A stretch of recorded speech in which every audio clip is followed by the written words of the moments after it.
আমরা পেয়েছি সাবেক যত সংসদ সদস্য মাশরাফি, আপনাকে স্বাগত জানাই। আপনি আমাদেরকে সময় দিয়েছেন, এসেছেন আমাদের কাছে। আমাদের সাথে আরো থাকছে ব্যারিস্টার আব্দুল আলিম রহমান পার্থ। ব্যারিস্টার পার্থ, আপনি আমাদের অনুষ্ঠানে আমাদের সাথে যুক্ত হয়েছেন, সেজন্য কৃতজ্ঞতা এবং শুভেচ্ছা জানবেন। আমি প্রথমে আন্দোলন খুব পরিকল্পিতভাবে চালিয়ে নেওয়া হয়েছে, কিছুই হঠাৎ হয়নি। এই আন্দোলন কি শুরু থেকেই কোটার আড়ালে সরকার পতনের আন্দোলন ছিল? আপনার একটু মন্তব্য শুনতে চাই। আপনি আমাদের একটু বলবেন জুলাই অভ্যুত্থানের ফল। যদি এক কথায় উত্তর দিই তাহলে বলতে হবে যে আমি আসলে ব্যর্থ হয়েছি, এখানে অ্যাবসলিউটলি ব্যর্থ হয়েছি।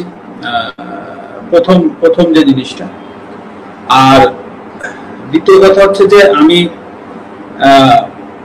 কথা যদি বলতে হতো, ধরেন আমি যদি কথা বলতাম অবশ্যই যৌক্তিক কোটা সংস্কার নিয়ে যে আলোচনা হচ্ছিল শুরুতে, সবাই যখন চেয়েছিল যে আমি কথা বলি, তখন যৌক্তিকভাবে কোটা সংস্কার হবে সেটা বা কোটা সংস্কার হতে যাচ্ছে এটা পরিষ্কারভাবে বোঝা যাচ্ছিল, বা আমার কাছে মনে হচ্ছিল যে কোটা সংস্কার হয়তো বা হবে। কিন্তু তারপরে যে ঘটনাগুলো ঘটতে থাকলো, তখন আসলে এমন একটা পরিস্থিতি হলো যে যখন সবাই চাচ্ছে যে আমি একটি স্ট্যাটাস দিই বা আমি পাশে থাকি, তো তখন আসলে পরিবেশটা এমন জায়গায় গিয়েছে যে আমার কাছে মনে হচ্ছিল যে আমি যদি এখন একটা স্ট্যাটাস দিই বা আমি যদি যে কোনো কিছু লিখি, তো সেইটাকে কেন্দ্র করে যদি আরো ম্যাসিভ বা আরো বড় কিছু হয়ে যায়, তা আসলে সেই জিনিসটা সামাল দেওয়ার অ্যাবিলিটি আমার আছে কিনা। তো সবকিছু মিলিয়ে আসলে ঘটনাগুলো এত দ্রুত ঘটেছে, তো আমার পক্ষে সম্ভব হয়নি, তবে আমি চেষ্টা করিনি সেটা না। এবং আরেকটি বিষয় যে আমি যদি কথা আমি যদি স্ট্যাটাসের ভিতরে সীমাবদ্ধ থাকতে চাইনি, এটা সত্যি কথা। আমি চেয়েছিলাম স্টুডেন্টদের সাথে কথা বলতে, বা আমি চেয়েছিলাম যে তাদের সাথে আলোচনার মাধ্যমে কিছু করা যায় কিনা। হ্যাঁ, কারণ আমি যদি একটা স্ট্যাটাস দিতাম, তাতে করে যা কিছু ঘটেছে, যা কিছু হয়েছে তার থেকে কম হতো না, বরঞ্চ আমার সার্বিকভাবে আমার যে ভয়টা কাজ করছিল যে আমার স্ট্যাটাসের কারণে বা আমার কোনো একটা ভুল পদক্ষেপের কারণে যদি জিনিসটা আরো বড় হয়ে যায়, তখন সেটা সামাল দেওয়ার আমার ক্ষমতা আছে কিনা।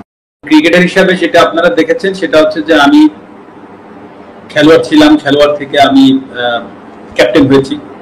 তো ক্যাপ্টেন হওয়ার পরে খুব স্বাভাবিকভাবেই আমি যদি ভালো হয়, হয়তো অনেক সময় আমাকে যেতে হয়নি প্রেস কনফারেন্সে, বা আমাকে যদি কেউ ম্যান অফ দি ম্যাচ হয় তারা গিয়েছে।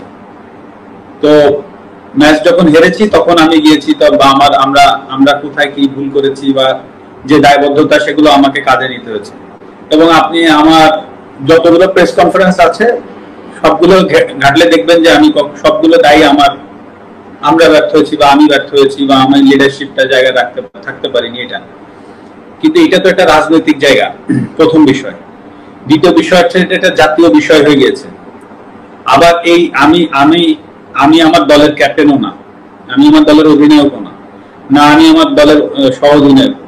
আমি এইমাত্র রাজনীতিটা শুরু করেছি, তো আমাকে আইদার উপদেষ্টা মণ্ডলীতে থাকতে হবে হয়তো, বা আমাকে ওই দায়িত্বটা পাইতে হবে যে আমি যে কথা বলবো, বা সেরকম সুযোগ না পাইলে তো আসলে আমার কথা বলার সুযোগ থাকে না। তো এখানে হুট করে আমি একটা জায়গায় চলে গেলাম, একটা দায়িত্ব নিয়ে কথা বললাম, সেখান থেকে একটা বড় ঘটনা আবার ঘটে গেল, তখন সেই দায়ভার আমার কাঁধে আসলো। এই সব বিষয়বস্তু কিন্তু আছে যে আমি এখন সবকিছু মিলিয়ে যে আমি চেষ্টা করিনি সেই কথা না, আমি চেষ্টা করেছি, আমার সাধ্যমতো চেষ্টা করেছি, হয়তো আমার সুযোগটা আসেনি। আর সর্বোপরি এখানে তো আমি কারো দোষ দিব না বা দোষ দিতে যাচ্ছিও না। খেলোয়াড় জায়গা থেকে যে আমি ব্যর্থ হয়েছি সেটা আমি প্রথমে অ্যাকসেপ্ট করেছি, এখনো করছি। তবে আমি চেষ্টা করিনি সেই জায়গাটা একেবারেই বলবো না যে আমি চেষ্টা করিনি, আমি হয়তো বা পারিনি।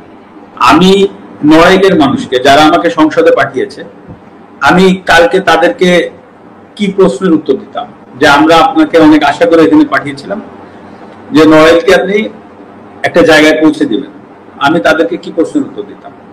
সবকিছুই স্বাভাবিক হতো।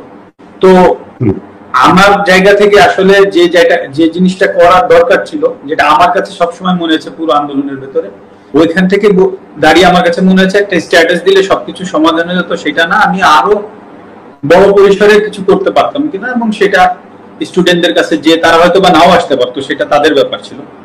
কিন্তু আমার হয়তো বা ওই খারাপ লাগাটা থাকতো না যে না আমি চেষ্টা করিনি বা চেষ্টা করে পারিনি, সেই জায়গাটা হয়তো আমার থাকতো না। কিন্তু সেটা পারিনি, যেটা বললাম যে ব্যর্থ হয়েছি, পারিনি।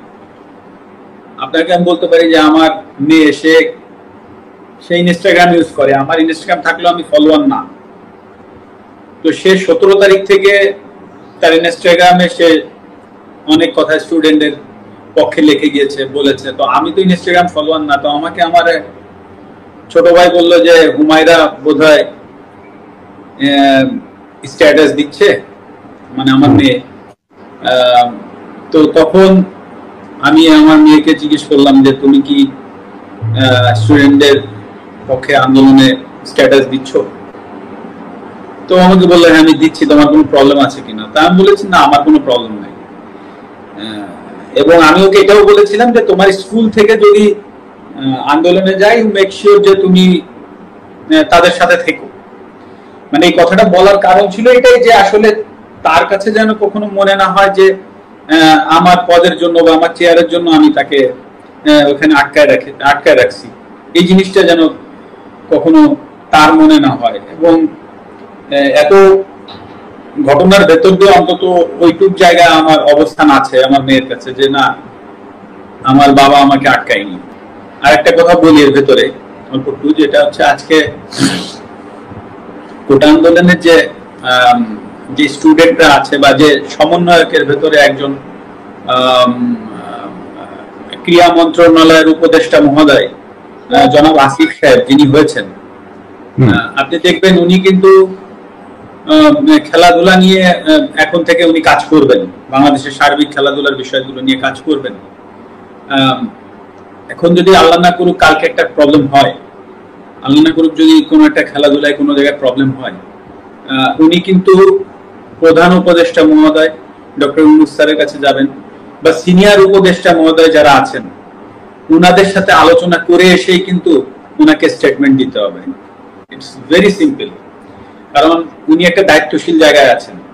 তো হুট করেই একটা সমস্যার সমাধান উনি একা কিন্তু এসে এই আপনাদের সামনে মানে প্রেসের সামনে হুট করে বলে ফেলতে পারবে না।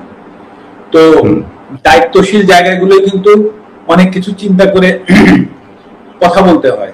তো সেই জায়গা থেকে সেই জায়গাটা কিন্তু আমি ছিলাম। হ্যাঁ, আপনি আমাকে খেলোয়াড় মাশরাফি বলছেন, আমি সেভাবে উত্তর দিচ্ছি, কিন্তু এট দ্য সেম টাইমে কিন্তু আমি একটা দায়িত্বশীল চেয়ারে বসেছিলাম।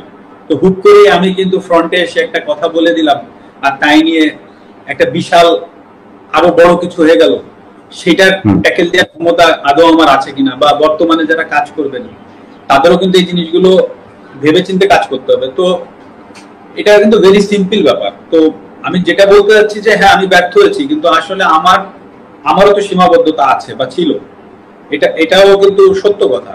কিন্তু সেটাকে যে আমি এক্সকিউজ হিসেবে দাঁড় করাচ্ছি সেটা না। কারণ মানুষের দাবি ছিল, প্রথমত আমি একজন খেলোয়াড়, তারপরে আমি সংসদ সদস্য।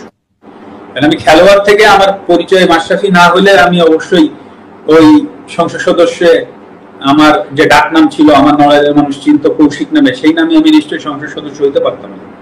তো খেলোয়াড় মাশরাফির জায়গায় যে আমি ব্যর্থ হয়েছি সেটা কিন্তু আমি একবারও বলছি না। বাট আপনি এট দ্য সেম টাইমে ভাবেন যে আমি একটা সংসদ সদস্য ছিলাম একজন, সেই পজিশন থেকে হুট করে আমি একটা মন্তব্য করার থেকে বরঞ্চ আমি ওইখানে যে সমাধানের চেষ্টা করাটা আমার জন্য আরো ইজি হইতো, বা আমি সেটাই চেষ্টা করেছি, সেটা হয়তো আমি পারিনি।